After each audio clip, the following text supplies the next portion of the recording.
జగన్మోహన్ రెడ్డి గారికి అడ్రస్ చేస్తూ ఆయన్ని అడాప్ట్ చేసుకున్నారు. అయితే ఓవరాల్గా ఇక్కడ విజయ్ యొక్క పందా ఎటువైపు ఉంటుంది, అసలు ఎవరిని అనుకరించారు పాలిటిక్స్లో రావడానికి అనే అంశం గురించి మనతో మాట్లాడడానికి ప్రముఖ పొలిటికల్ అనలిస్ట్ కేఎస్ ప్రసాద్ గారు ఉన్నారు. ఆయనతో మాట్లాడదాం. సార్ నమస్తే. నమస్తే సార్. సార్ అదే ఎవరిని అంటే ఆయన ఏం లేదు సార్, ఎవరో మీలటోళ్ళు నాగబాబు గారు అభిమానులు ఉన్నారు చూడండి, మీరు అన్వయించుకుని మాట్లాడుకున్నారేమో, కానీ ఈయన డబ్బింగ్ సినిమాలు ఆయన డబ్బింగ్ సినిమాలు ఈయన చేసుకోవడం నేపథ్యమే తప్ప ఈయన వల్ల రాజకీయాల్లోకి వచ్చాడని మాట్లాడింది ఎవరు లేరు ఇప్పటిదాకా.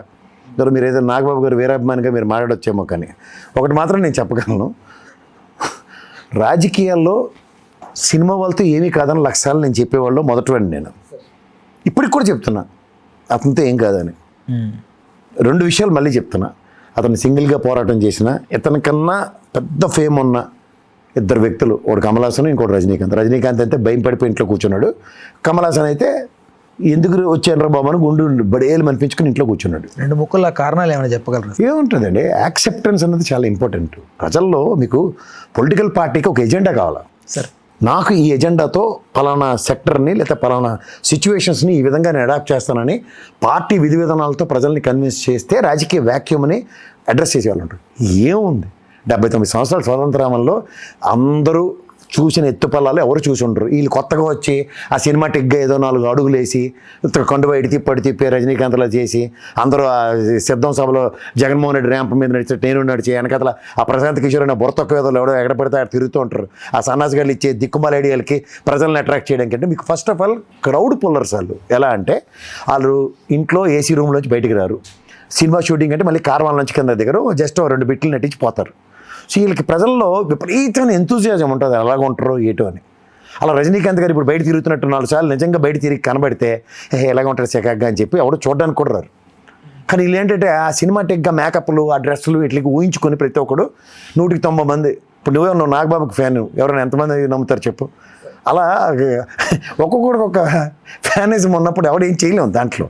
సో దీంట్లో ఇప్పుడు నీకే నవ్వు వచ్చేస్తుంది, నేనేం చేయాలి దానికి?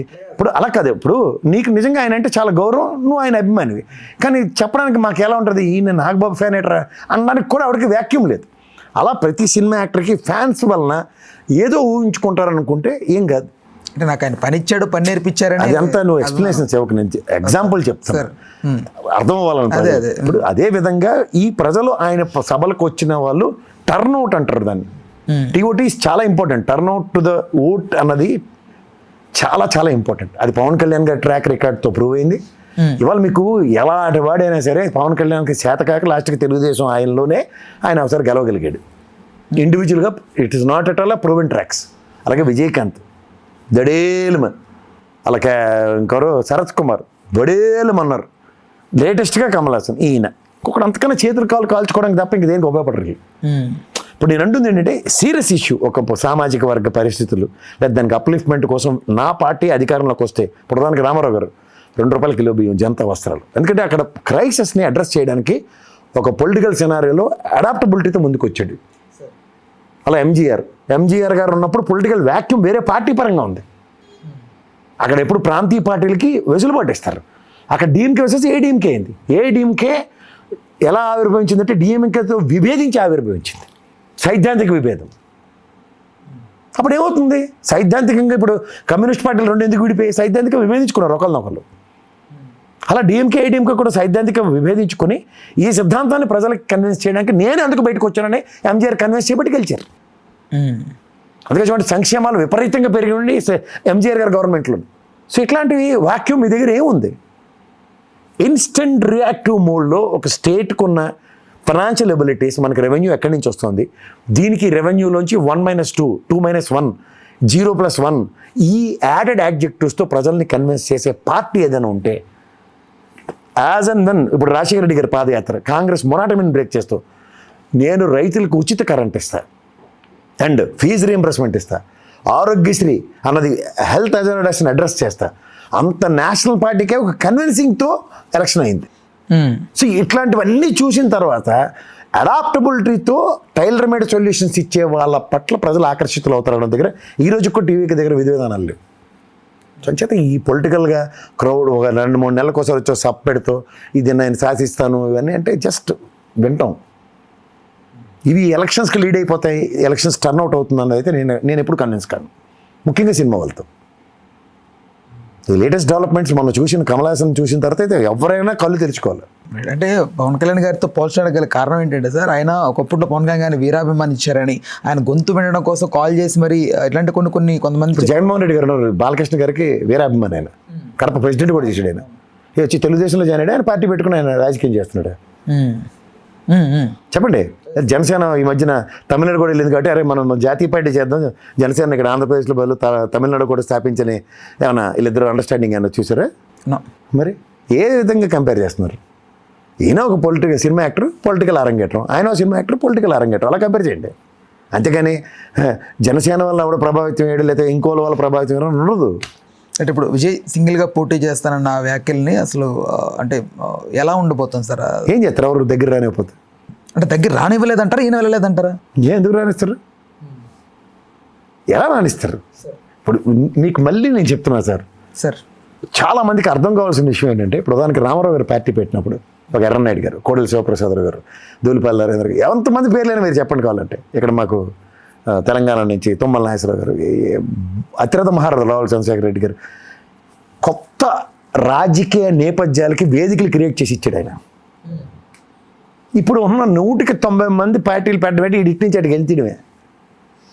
అలా కొత్త ముఖాలతో, కొత్త పంధాతో, కొత్త ఎలక్ట్రల్ సిస్టంతో, అంటే ఏంటి ఎలక్ట్రల్ సిస్టమ్ అంటే ఒక పార్టీ విధానానికి 1 సంవత్సరం 2 సంవత్సరాల ముందు నుంచి ఒక లెబోరియస్ ఎక్సర్సైజ్లో నాయకులను తయారు చేసి దీంట్లోంచి ఈ పార్టీ యొక్క విధి విధానాలకి ప్రభావితమై ఇంతమంది సంబంధిత సంఘాలు పనిచేస్తున్నాం, వీళ్ళలోంచి ఒక నాయకుడిని ఇతను ఎన్నుకున్నాడు అన్నది ఎప్పుడైతే నేపథ్యం కనబడితే అప్పుడు మాట్లాడారు. ప్రశాంత్ కిషోర్ గారు ప్రధానంగా బీజేపీ వ్యక్తి, ఇంటర్నల్గా ఉన్న వ్యక్తి అని వినిపిస్తూ ఉంటుంది సార్. అంటే అలాగే బీజేపీ పార్టీ కూలోడు. ఎక్కడ బీజేపీ పార్టీ అంటే ఒక పార్టీకి టార్గెట్ చేస్తుంది. ఇప్పుడు ప్రధానికి డిఎంకే ఎలక్షన్ చెడగొట్టాలి ప్రాథమిక ధ్యేయం. ఓటు స్ప్లిట్ అవ్వాలంటే ఇతను విజయ్, అవతల ఏడీఎంకేలో తలతోక లేని వాళ్ళు అందరూ ఉన్నారు. సో వాళ్ళతో ఏమవుతానో అందరికీ తెలిసినప్పుడు ఏం చేయాలి? 4 ఫ్లేవర్స్ని యాడ్ చేస్తే ఒరిజినల్ ఫ్లేవర్ తగ్గిపోద్ది, వ్యతిరేక ఓటు చీలిపోద్ది. అన్ని రకాల వ్యతిరేక ఓటు అని నేను అన్ను, ఓటు డైల్యూట్ అవుతుంది. వ్యతిరేక ఓటు తీలిందంటే అడ్వాంటేజ్ డిఎంకేకే ఉంటుంది. విజయ్ చక్రం తిప్పగలుగుతాడంటారా సార్? అసలు తమిళ సినిమా యాక్టర్లతో ఏం కాదు సార్, అనవసరం టైం వేస్ట్ చేయకండి. సినిమా యాక్టర్లు చక్రం తిప్పడం అనేది జరగని పని. రాజకీయ నేపథ్యంలో కక్కాడొక్కలు తినుకొని కింద నుంచి అలా ఎదుక్కుంటూ వస్తారు చూడండి. ఇప్పుడు దానికి చంద్రబాబు నాయుడు గారు కానీ, లేదా జగన్మోహన్ రెడ్డి కానీ, లేదంటే ఇప్పుడున్న వెంకయ్యనాయుడు గారు కానీ, ఇలాంటి వాళ్ళని కొంతమంది చెప్పొచ్చు, కేసీఆర్ లాంటి ఓ రేవంత్ రెడ్డి, వాళ్ళు చూడండి రాజకీయం కాదు సార్, వాళ్ళకి అవగాహనతో ముందుకెళ్తారు. వీళ్ళకి ఏం అవగాహన ఉంటుంది? అంటే 30 years బ్యాక్ ముందు మనం పెద్ద వాళ్ళు ఉన్నారు కదా సార్, జయలలిత గారు. నేను అది చెప్తుంది అదే సార్. ఇప్పుడు జయలలిత గారు డైరెక్ట్గా ముఖ్యమంత్రి అవ్వలే.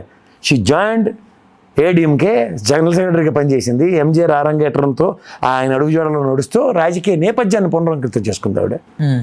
ఇతను ఎవరితో జాయిన్ అయ్యాడు? లేడీకి లేచిందా ప్రయాణం పార్టీ పెడితే. నేను అంటుంది ఏంటంటే విధి విధానాలు చాలా ఇంపార్టెంట్ అండి. ఇది ఫస్ట్ క్రైసిస్ని ఇలా అడ్రస్ చేస్తున్నాం. ఈ క్రైసిస్ ఉందన్నది ఐడెంటిఫికేషన్ కావాలి. అలాంటివేవి లేకుండా ఒక పార్టీ పెట్టాం కాబట్టి, ఆయన విజయ్ గారు కాబట్టి, లేదా రజనీకాంత్ గారు కాబట్టి, లేదా కమల్ హాసన్ గారు కాబట్టి, లేదా ఇక్కడ చిరంజీవి గారు లేటానికి యాక్సెప్టెన్స్ లేదండి. ఇంకెంతకన్నా పెద్ద సౌత్ ఇండియన్లో మెగాస్టార్ వాడు చెప్పండి. మనందరూ 199 మంది చిరంజీవి గారి ఫ్యాన్సే. మనందరం కూడా చిరంజీవి గారి సినిమాలు చూసే పెరిగిన వాళ్ళమే కదా. ఎంత కాదని ఆయన ప్రభావం చూపించినోడే కదా మనందరి మీద. ఆయనకి యాక్సెప్టెన్స్ లేదు ఇక్కడ. అంటే ప్రజలకు తెలుసని నమ్ముతున్నారా సార్? ఎవరికి ఎలా? ఎందుకు తెలియదు సార్. ఇప్పుడు సినిమా ఓన్లీ మనోరంజక కార్యక్రమంగా చూస్తారు తప్ప, సినిమా వలన బయటకు వచ్చి అందరినీ పొడిచేసి తిరిగిన వాళ్ళు ఎంతమంది ఉంటారు? 2-3 ఉంటారు. మీరు సడన్గా కోట్ వేసుకుని వస్తారు చూడండి, సినిమా ప్రభావంతో అలాగ ఉంటుంది. అలా అందరూ వేసుకుని తిరుగుతాం చెప్పండి. కొంతమంది ఆ విధంగా ప్రభావితం. చిరంజీవి గారి బట్టలు చూసి అలా మెరుపులు, లేదా బాలకృష్ణ గారు వేసుకుంటారు ముచ్చికైతం బట్టలు అని ఎవరైనా వేసుకోగలరా? బయట వేసుకుంటే ఎంట పెడతారు అట్లా వేసుకుంటే. కానీ అలాంటివి వాళ్ళకే చెల్తాయి. Okay sir, thank you.